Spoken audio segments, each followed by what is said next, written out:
Okay, I'm back this morning, wrapping up some of the piping install on the Civic SI build we're doing. It's using one of our SX500 turbo kits, which is probably the most popular kit we have right now. It uses our V2 cast manifold, a ball bearing turbo, and is both AC and power steering compatible, and it's pretty easy to install. So we do a lot of this kit, so I figured I'd stop and show you some of it up close on the car.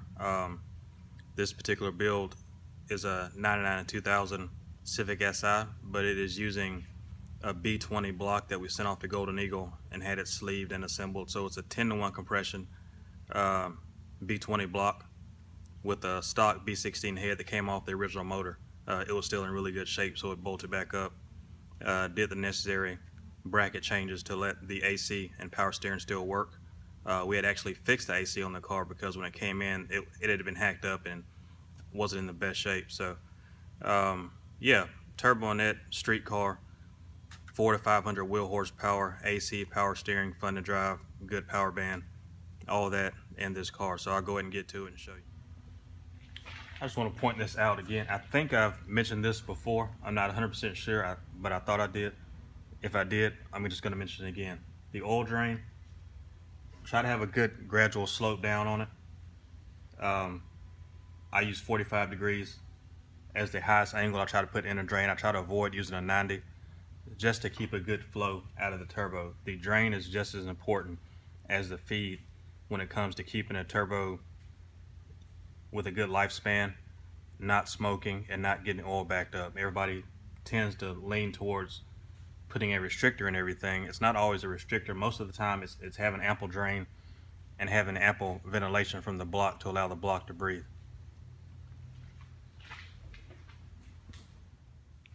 It's also super hot in here, so I'm going to try to make this quick. What I'm going to do here, the hot side on this kit is 2 inches. The turbo has a 2-inch outlet on the compressor housing, 2.5 to 2-inch outlet inlet on the intercooler. So I built this hot side in 2 inches, and on this particular setup, since the car is here in front of me, I welded it all as one piece. Typically when you order mail order, I'll do it in actually 3 pieces, the L pipe, and then I'll split these 2 pieces to give it easily adjustability, since I use this same kit on 4 or 5 different chassis versions. But since it's here, like I said, I welded it all up. So I'll go ahead and get this bolted up, go get the clamps, stick the clamps on, and get it back down on the ground.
Now the cold side piping routes the exact same way around the frame rail. I forgot to turn the camera back on, but it's the exact same. The difference being the cold side is going to be 2.5 inches to match the throttle body. So it comes in 2 inches into the intercooler and comes out of the intercooler is 2.5 inches up to the throttle body. I'll go ahead and get it down some and show you the difference in the charge pipe and an option we had to add to this car.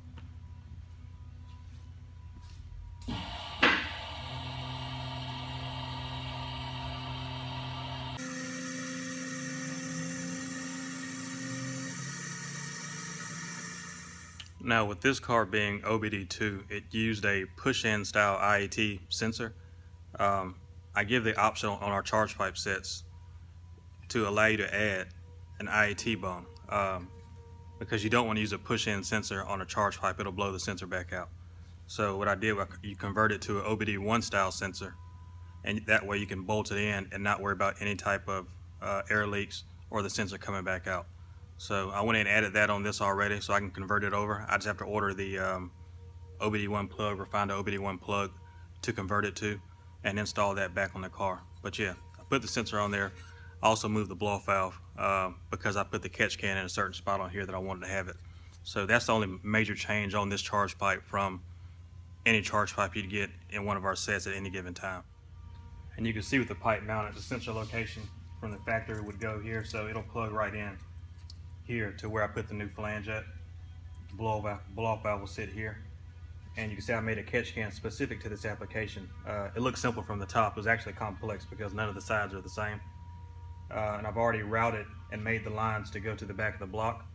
And in the next video, I'll show you how we're going to vent the head. It's a little different than what I would usually do, so I'll do that next time. But right now, I'm going to go ahead and get the charge pipe clamped down, and that'll basically be it. I also installed the intake for the turbo. I built one, and I'll go ahead and get it on there and route the vacuum line from the bottom wastegate port over to the compressor housing for the vacuum source.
In an effort to keep the videos a little bit shorter, I'm going to go ahead and wrap this one up. But yeah, that's a basic walkthrough on just installing the charge piping, and I also installed the turbo intake on this car, and why you should add or not add an IAT sensor to your charge pipe set.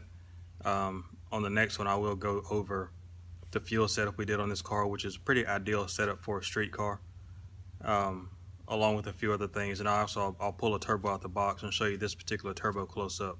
It's one we had assembled by Precision, and we stock it in two different sizes, both the 5530 and the 5830 ball bearing, with the oil and water cooled cartridge to be a direct drop in into this kit. And for whatever reason, on this particular install, typically we have to shave the block right in the corner by the engine stamp on the B20VTEC, and this setup I did not. It dropped right in with no notching of the block, which saved about 30 minutes off the install time. But again, I appreciate you checking it out. I'll have more next time. I'll have to get the bumper trimmed out and all that to get this one back on the ground and fire it back up.